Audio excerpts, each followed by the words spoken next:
I don't know if you guys have been noticing, but we've had a little debate in Washington over the last week or two about the economy. And you know, we tend to take the measure of the economic crisis we face in numbers and statistics.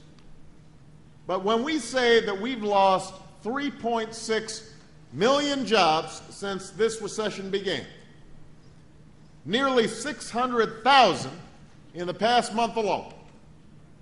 When we say that this area has lost jobs faster than anywhere else in the United States of America, with an unemployment rate of over 15% when it was 4.7% just last year, when we talk about layoffs at companies like Monaco Coach, and Keystone RV, and Pilgrim International, companies that have sustained this community for years, we're not just talking numbers, we're talking about Ed. We're talking about the people in the audience here today. People not just in Elkhart, but all across this country.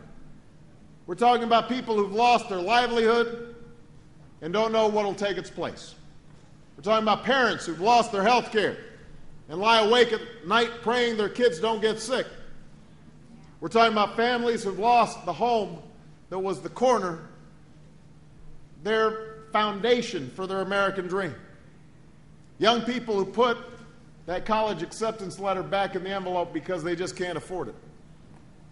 That's what those numbers and statistics mean. That is the true measure of this economic crisis.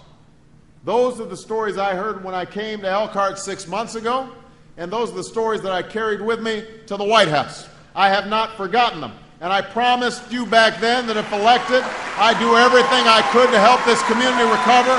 And that's why I came back today, because I intend to keep my promise.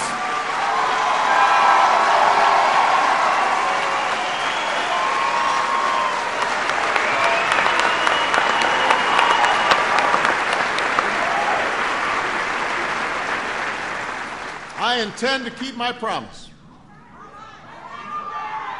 But you know, the work is going to be hard. I don't want to lie to people, and that's why we're having a town hall meeting. Because the situation we face could not be more serious. We have inherited an economic crisis as deep and as dire as any since the Great Depression. Economists from across the spectrum have warned that if we don't act immediately, millions of more jobs will be lost. The national unemployment rates will approach double digits, not just here in Elkhart, all across the country. More people will lose their homes and their health care, and our nation will sink into a crisis that at some point we may be unable to reverse. So we can't afford to wait. We can't wait and see and hope for the best. We can't posture and bicker and resort to the same failed ideas that got us into this mess in the first place. That was what this election was all about. The American people rejected those ideas because they hadn't worked.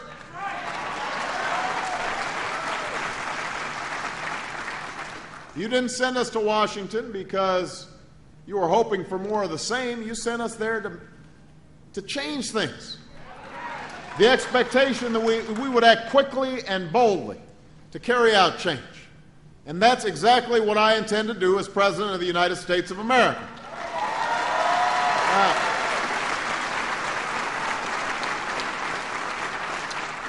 That's why I put forth a recovery and reinvestment plan that is now before Congress. At its core is a very simple idea: to put Americans back to work, doing the work America needs to be done. Ed said it better than anybody could. He said, look, folks in Elkhart, they want to work. Nobody's looking for a handout. Everybody just wants to be able to get a job that supports a family. And we've got the most productive workers on earth. We've got the best workers right here in Elkhart who are willing to put hard time and do whatever it takes to make sure a company succeeds, but they've got to have a chance. The plan that we've put forward will save or create 3 to 4 million jobs over the next 2 years. But not just any jobs. Jobs that meet the needs we've neglected for far too long. Jobs that lay the groundwork for long-term economic growth. Jobs fixing our schools and computerizing our medical records to save costs and save lives. Jobs repairing our roads and our bridges and our levees. Jobs investing in renewable energy to help us move towards energy independence.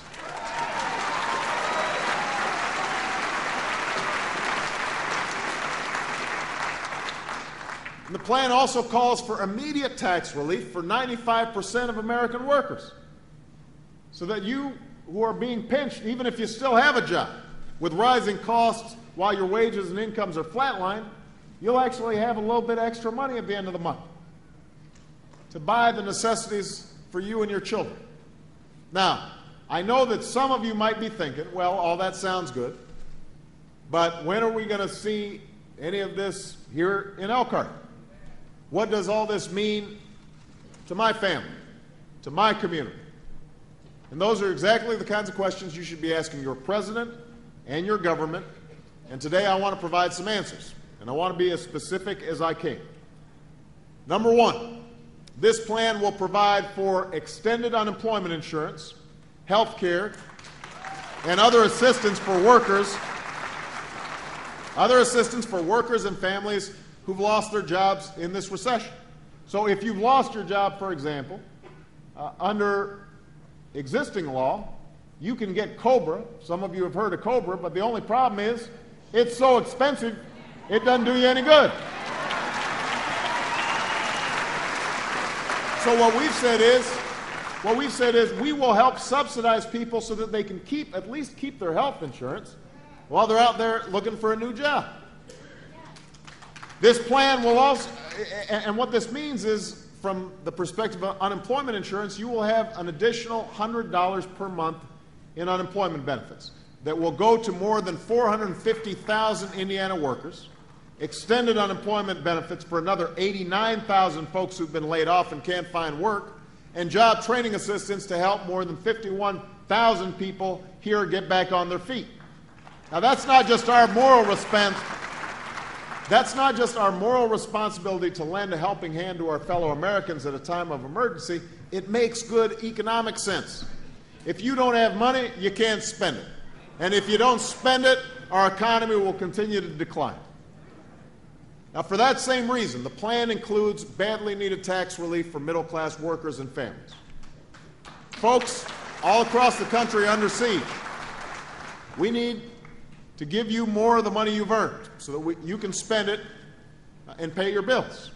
Under our plan, working families will get $1,000, providing relief for nearly 2.5 million workers and their families here in Indiana.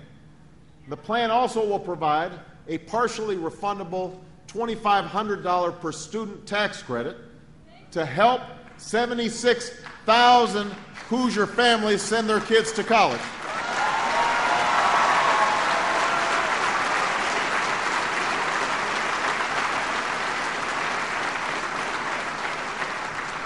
This will benefit your household budgets in the short run and will benefit America in the long run. But providing tax relief and college assistance and helping folks who've lost their jobs, that's not enough. A real recovery plan helps create more jobs and put people back to work. And that's why, between the investments our plan makes and the tax relief for small businesses it provides, we'll create or save nearly 80,000 badly needed jobs for Indiana right here over the next couple of years. Now, you may have heard some of the critics of our plan saying it would create mostly government jobs. That is not true. 90%, more than 90%, of the jobs created under this Recovery Act will be in the private sector, more than 90%. But it's not just the jobs that will benefit Indiana and the rest of America. It's the work people will be doing, rebuilding our roads, our bridges, our dams, our levees, roads like US 31 here in Indiana that Hoosiers can count on, that connect small towns and rural communities to opportunities for economic growth. And I know that a new overpass downtown would make a big difference for businesses and families right here in Elkhart. We'll also put people to work rebuilding our schools. This school is a terrific school, but I know there's work to be done here.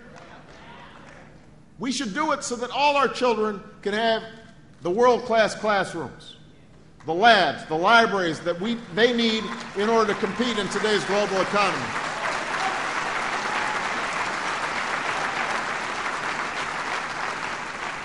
We should be investing in clean alternative sources of energy. We should be investing in the electric grid. We need to transport this new energy from coast to coast.